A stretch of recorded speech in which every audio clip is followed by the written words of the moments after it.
My name is Peter, and I never believed in ghosts, demons, or anything supernatural. I recently started using a sleep tracking app because my friends complained about my snoring. The app records sounds during the night, movements, snoring, and sleep talking. At first, it was funny listening back to my mumbling. But then, things changed. The app began recording sounds that I don't remember making. Caught noises I couldn't explain.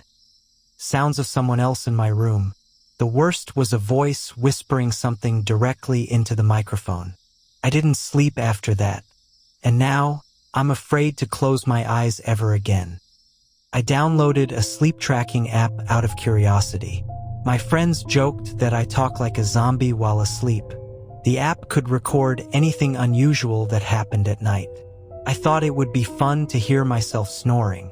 I didn't know this decision would ruin my life. I placed my phone on the nightstand next to my bed.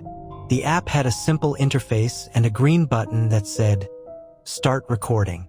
I pressed it and laughed. I didn't expect anything strange to happen. I turned off the lights and went to sleep peacefully. The next morning, I checked the app. It recorded my snores at around 2 a.m. I laughed, slightly embarrassed, hearing myself sound like a dying engine. Everything seemed normal, and I felt relieved that nothing creepy happened. But that relief wouldn't last long. The second night, I felt more excited than scared. I wanted to know if I talked in my sleep again. I pressed record, placed the phone carefully, and lay down. The room felt colder than usual, but I ignored it. The darkness seemed heavier. The app recorded something strange at 3:15 a.m. It wasn't snoring. It was the sound of my closet door slowly creaking open. I live alone. No pets. No explanation. My heartbeat raced as I replayed the sound over and over again. I convinced myself it was the wind. Maybe the door wasn't properly shut. Maybe the app was too sensitive. But deep inside, I felt something was watching me while I slept. I tried to shake off the feeling. I didn't want to sleep, but curiosity controlled me. I pressed the record button again. This time, I stared at the closet before sleeping. I made sure it was closed tight. Still, my hands were shaking as I lay down. At 3:30 a.m., the app recorded something terrifying. A voice whispered right next to the phone. But it wasn't my voice. It said, "He's finally asleep. You can come out from under the bed now." My blood froze. I replayed it 10 times. I wasn't dreaming. My mind refused to accept it. Who whispered? Who was under my bed? I hadn't checked under it in months. I felt sick. Something in my house waited for me to sleep. Something that knew my name.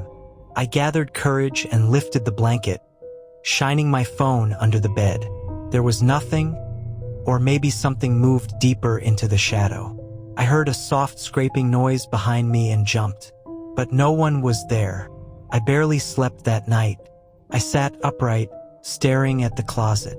The whisper still echoed in my head. Why did it sound so close? Why did it sound human? I felt like my house wasn't mine anymore. I searched online about strange sleep recordings. Most were harmless sounds. None involved voices giving instructions. Something was different with mine. Something intelligent. Something present. Still, I recorded again. I don't know why. Maybe I wanted proof. Maybe I wanted answers. For the first time, I locked my closet door. Then I slept, trembling. At 3:31 a.m., the app caught another noise. A sliding, scraping sound across the floor, like nails dragging. Something moved. Something came out from under the bed. Or tried to. The closet door rattled violently on the audio. But I locked it. How could anything shake it? The sound grew louder, as if something wanted out. My heart pounded while listening. I didn't want to stay in my room anymore. I felt watched. The air was cold. The silence felt alive. I decided to move my phone further away, but deep down, I knew nothing could save me. I placed the phone near the window this time. If anything whispered again, it wouldn't be near me. I tried sleeping, but every blink felt like surrender. The app recorded laughter, not human laughter, something like a dry, choking giggle. It echoed around the room. It enjoyed my fear. The voice whispered again. "Peter, don't wake up," said my name. I never told anyone about the app. How did it know? That night, I felt something sit on my chest. I couldn't move, couldn't scream. I felt breath near my ear, but I was alone. The closet door was wide open when I woke up. The lock was broken from the inside. Something didn't want to stay hidden anymore. I packed a bag, but I couldn't leave. Something in the house waited for night. It followed my every move with invisible eyes. Running might make it angry. The latest recording had scratching and muttering. A voice kept repeating, "Almost ready." Ready for what? My stomach twisted with dread. I heard footsteps in the recording, slow, heavy, dragging footsteps. But no one lives with me. Something walked across my room while I slept. Shadows moved without light. They twisted and stretched across the floor, reaching toward my bed. They wanted me. I uninstalled the app, hoping it would stop the nightmare.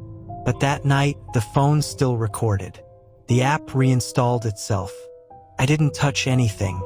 The voice whispered again, "Don't look under the bed." It sounded angry this time, like it knew I disobeyed. The recording caught something crawling. It wasn't walking. It dragged itself, nails against the floor. I felt it approach my bed. The voice whispered again, slower and colder, "He sees you now." My whole body shook. Whatever was here wasn't imaginary. It was aware. The recording showed loud breathing right above the phone. The waveform was enormous. Something stood over me while I slept. I woke up gasping, my throat sore. My window was open. Cold air filled the room. Something had been watching me sleep, inches away. I decided to record one last night. If something happened again, I would destroy the phone. I wasn't afraid, I was desperate. This time, the voice whispered something new. "It's your turn to sleep forever." My blood iced. Something touched my feet. I felt claws grabbing my ankle. I screamed. The room went black. The last sound the app recorded was my own scream mixed with laughter. When morning came, my phone was gone. My closet was empty. The app disappeared from the app store. But sometimes, at 3:30 a.m., I still hear the whisper, "Peter, are you awake?"